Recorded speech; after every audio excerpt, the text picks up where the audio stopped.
You, John Fitzgerald Kennedy, do solemnly swear. I, John Fitzgerald Kennedy, do solemnly swear. That you will faithfully execute the office of President of the United States. That I will faithfully execute the office of President of the United States. And will, to the best of your ability.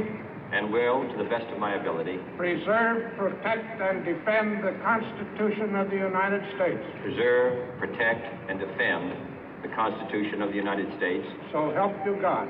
So help me God.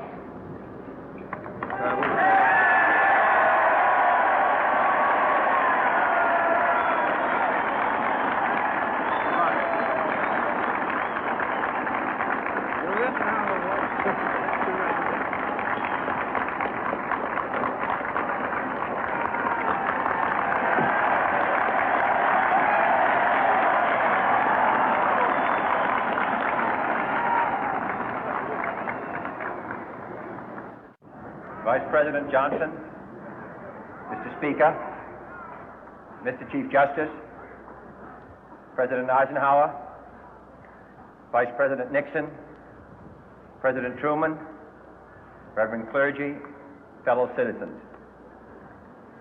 We observe today not a victory of party, but a celebration of freedom, symbolizing an end as well as a beginning, signifying renewal as well as change. For I have sworn before you and Almighty God the same solemn oath our forebears prescribed nearly a century and 3/4 ago. The world is very different now, for man holds in his mortal hands the power to abolish all forms of human poverty and all forms of human life. And yet the same revolutionary beliefs for which our forebears fought are still at issue around the globe. The belief that the rights of man come not from the generosity of the state, but from the hand of God. We dare not forget today that we are the heirs of that first revolution. Let the word go forth from this time and place to friend and foe alike that the torch has been passed to a new generation of Americans born in this century, tempered by war, disciplined by a hard and bitter peace, proud of our ancient heritage, and unwilling to witness or permit the slow undoing of those human rights to which this nation has always been committed and to which we are committed today at home and around the world.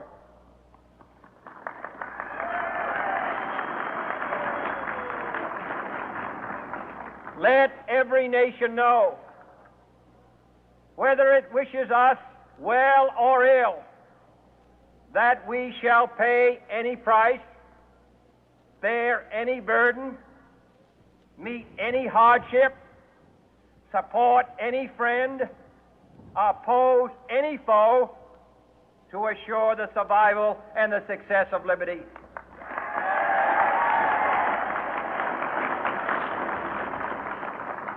This much we pledge and more. To those old allies whose cultural and spiritual origins we share, we pledge the loyalty of faithful friends. United, there is little we cannot do in a host of cooperative ventures. Divided, there is little we can do, for we dare not meet a powerful challenge at odds and split asunder. To those new states whom we welcome to the ranks of the free, we pledge our word that one form of colonial control shall not have passed away merely to be replaced by a far more iron tyranny. We shall not always expect to find them supporting our view, but we shall always hope to find them strongly supporting their own freedom, and to remember that in the past, those who foolishly sought power by riding the back of the tiger ended up inside.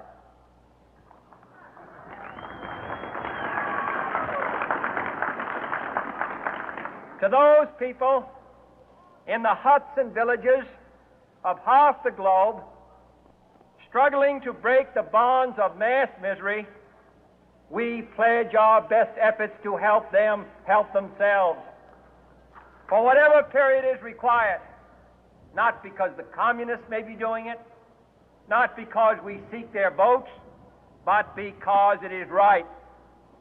If a free society cannot help the many who are poor, it cannot save the few who are rich.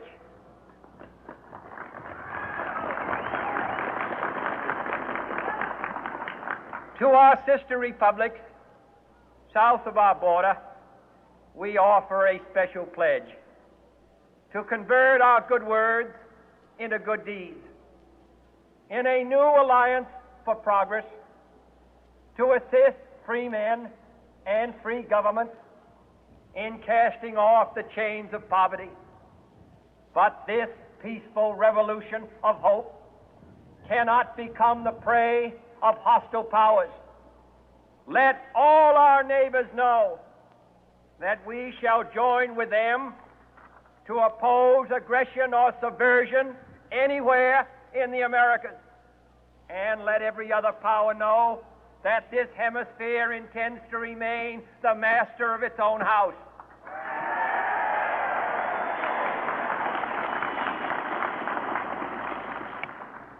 To that World Assembly of Sovereign States, the United Nations, our last best hope, in an age where the instruments of war have far outpaced the instruments of peace, we renew our pledge of support to prevent it from becoming merely a forum for invective, to strengthen its shield of the new and the weak, and to enlarge the area in which its writ may run. Finally, to those nations who would make themselves our adversary, we offer not a pledge, but a request that both sides begin anew the quest for peace. Before the dark powers of destruction, unleashed by science, engulf all humanity in planned or accidental self-destruction, we dare not tempt them with weakness, for only when our arms are sufficient beyond doubt can we be certain beyond doubt that they will never be employed. But neither can two great and powerful groups of nations take comfort from our present course, both sides overburdened by the cost of modern weapons, both rightly alarmed by the steady spread of the deadly atom, yet both racing to alter that uncertain balance of terror that stays the hand of mankind's final war. So let us begin anew, remembering on both sides that civility is not a sign of weakness, and sincerity is always subject to proof. Let us never negotiate out of fear, but let us never fear to negotiate.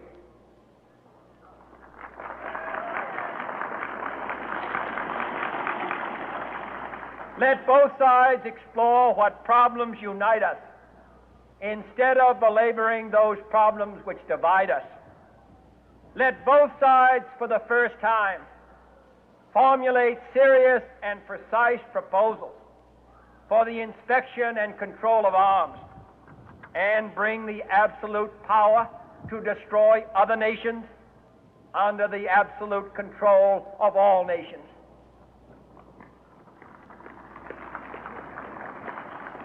Let both sides seek to invoke the wonders of science instead of its terrors.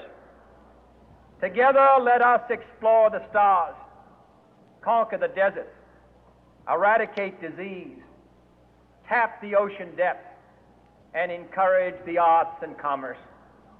Let both sides unite to heed in all corners of the earth the command of Isaiah to undo the heavy burden and let the oppressed go free. And if a beachhead of cooperation may push back the jungle of suspicion, let both sides join in creating a new endeavor, not a new balance of power, but a new world of law, where the strong are just and the weak secure and the peace preserved. All this will not be finished in the first 100 days, nor will it be finished in the first 1,000 days, nor in the life of this administration, nor even perhaps in our lifetime on this planet. But let us begin.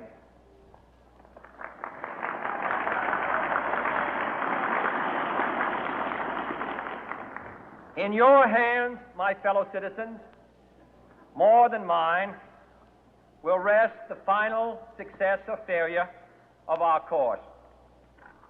Since this country was founded, each generation of Americans has been summoned to give testimony to its national loyalty.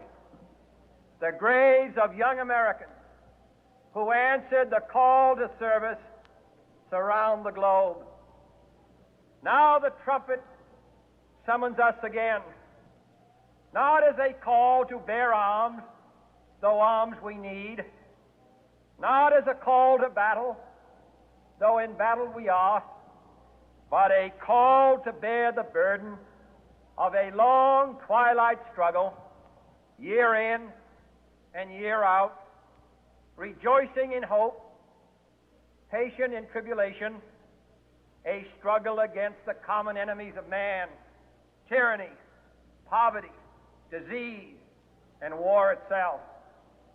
Can we forge against these enemies a grand and global alliance, north and south, east and west, that can assure a more fruitful life for all mankind? Will you join in that historic effort?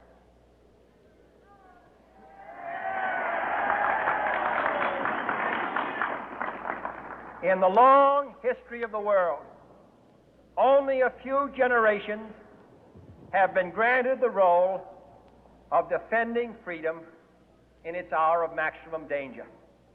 I do not shrink from this responsibility. I welcome it.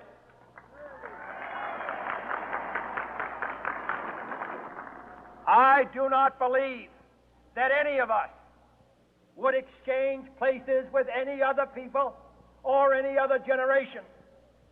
The energy, the faith, the devotion which we bring to this endeavor will light our country and all who serve it. And the glow from that fire can truly light the world. And so, my fellow Americans, ask not what your country can do for you, ask what you can do for your country.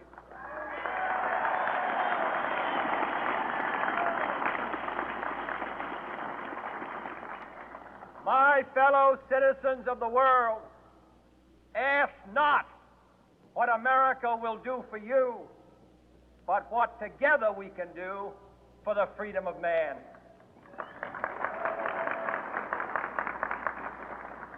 Finally, whether you are citizens of America or citizens of the world, ask of us here the same high standards of strength and sacrifice which we ask of you.